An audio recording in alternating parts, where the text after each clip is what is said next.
Ukraine की जंग में चेचन कमांडर ने तुर्की से गुहार लगाई है। चेचन कमांडर रमजान कादिरव ने तुर्की को इस्लाम की दुहाई देकर कहा कि वो किसी भी सूरत में यूक्रेनी सेना की मदद ना करें। और क्यों चेचन को तुर्की से ऐसी अपील करनी पड़ी, आपको इस रिपोर्ट में दिखाते हैं।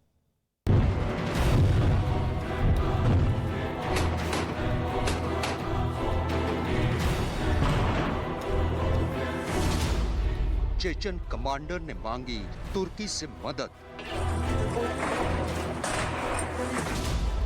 इस्लाम की दुहाई, रोक लो सैनिकों की रिहाई।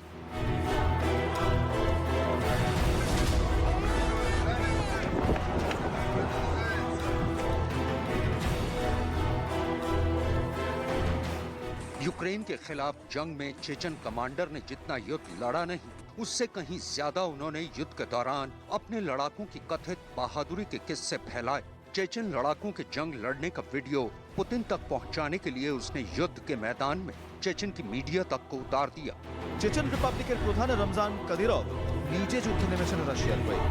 और अब तो वो इसमें एक कदम और आगे बढ़ गए और जंग के बीच तुर्की के आगे मदद के लिए अपने हाथ फैला दिए। चेचन कमांडर रमजान कादिरव ने तुर्की के राष्ट्रपति एर्दोआन से मदद मांगी है। कादिरव ने एर्दोआन से कहा कि वो किसी भी कीमत पर मारिउपोल के स्टील प्लांट में फंसे यूक्रेनी सैनिकों की मदद न करें। इसके लिए उन्होंने इस्लाम का भी हवाला दिया और कहा कि वो ऐसे लोगों की मदद न करें जो इस्लाम के आलोचक हो।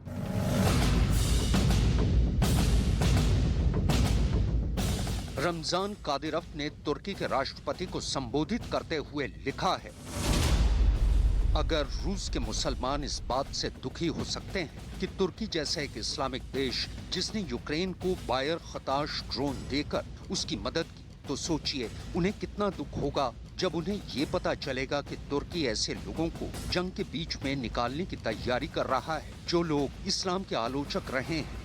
कादिरव का ये संबोधन उस खबर के बाद आया जिसमें कहा गया कि मारिउपोल के अज़ोवस्ताल स्टील प्लांट में फंसे घायल यूक्रेनी सैनिकों की तुर्की मदद करना चाहता है। खुद तुर्की की ओर से इस बात की पुष्टि की गई है। तुर्की ने यूक्रेन को ये ऑफर दिया है कि अगर ज़ेलेंस्की चाहें तो तुर्की स्टील प्लांट में फंसे उनके जख्मी सैनिकों को समंदर के रास्ते बाहर निकाल सकता है। तुर्की की ओर से ये संदेश ज़ेलेंस्की को भेजा गया है। हालांकि पुतिन इसके लिए तैयार नहीं है। और इन सब के बीच इस्लाम के नाम पर कादिरव इस पूरे एपिसोड में कूद पड़े। एर्दोआन को व्यक्तिगत तौर पर संबोधित करते हुए कादिरव ने लिखा, अज़ोव सैनिक हत्यारे हैं और ईश्वर को नहीं मानने वाले हैं और वो अब खुद को रूसी आक्रामकता का शिकार बता रहे हैं। मारिउपोल के स्टील प्लांट से यूक्रेनी सैनिकों की रिहाई ना हो, इसके लिए रमजान कादिरव तुर्की को इस्लाम की दुहाई दे रहे हैं। जबकि दूसरा सच ये है कि यूक्रेन में जंग लड़ रहे खुद कादिरव के लड़ाकों की ही यूक्रेन से वापसी मुश्किल हो गई है। यूक्रेन के चीफ इंटेलिजेंस डायरेक्टरेट की तरफ से एक रिपोर्ट जारी करके चेचन कमांडरों की संख्या बताई गई है जो रूस की मदद के लिए यूक्रेन में दाखिल हुए थे। ऐसे कमांडरों की संख्या 2500 है, जिसमें से सैकड़ों युद्ध में मारे जा चुके हैं, जबकि बाकी बचे लड़ाकों की पकड़ के लिए स्पेशल ऑपरेशन शुरू किया गया है। यूक्रेन की सेना चेचन के उन लड़ाकों की सरगर्मी से तलाश कर रही है जिन्होंने युद्ध के दौरान आम रिहायशी इलाकों में लूटपाट की, आम लोगों को कत्ल किया और लोगों को बंधक बनाने की कोशिश की।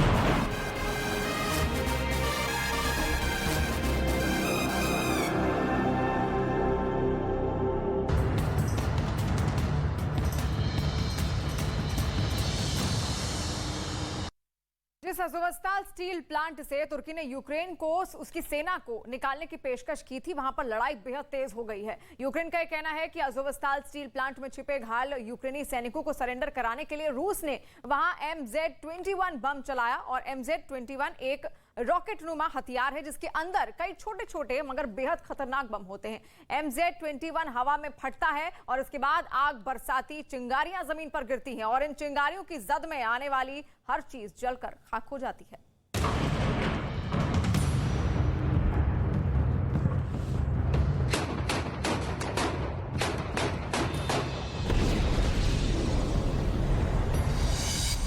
अज़ोवस्ताल में अग्निवर्षा।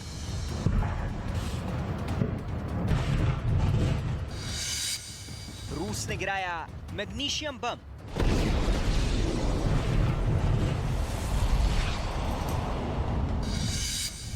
आसमान से बरसी कयामत।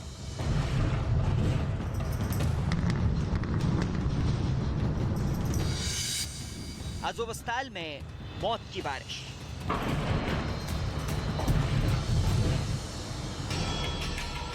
अज़ोव सागर के किनारे बसे मरियुपोल के खूबसूरत औद्योगिक शहर अज़ोवस्ताल में सन्नाटे में डूबा स्टील प्लांट। अचानक इस स्टील प्लांट की चिमनी के सामने आसमान से सफेद धुआं छोड़ती आग की चिंगारियां नजर आती हैं। अभी ये चिंगारियां जमीन तक पहुंचे उससे पहले वीडियो के दाएं किनारे से बिल्कुल वैसी ही चिंगारियां नजर आती हैं। इस वीडियो को देखकर ऐसा मालूम होता है कि अज़ोवस्ताल स्टील प्लांट पर अग्नि वर्षा हो रही है।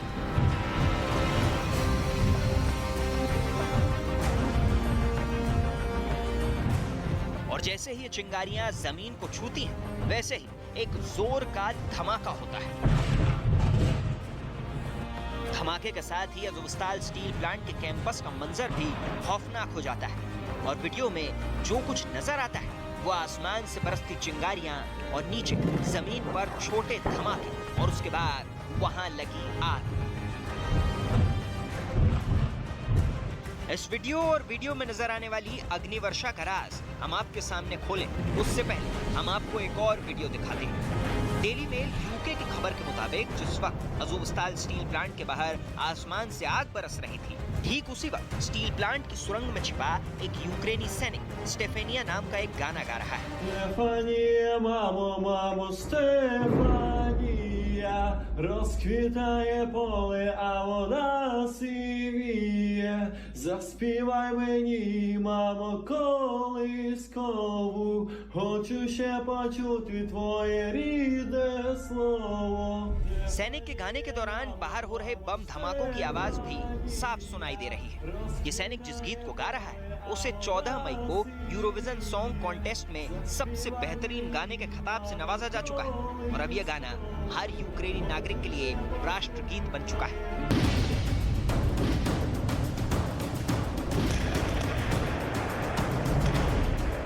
रूस और यूक्रेन के बीच जारी जंग को लगभग 3 महीने पूरे होने वाले हैं, लेकिन यूक्रेन में तबाही के बरसते बारूद का मंजर नहीं बदला। इतना ही नहीं, यूक्रेन के शहरों पर रूसी सेना के मिसाइल हमलों का सिलसिला भी जारी है।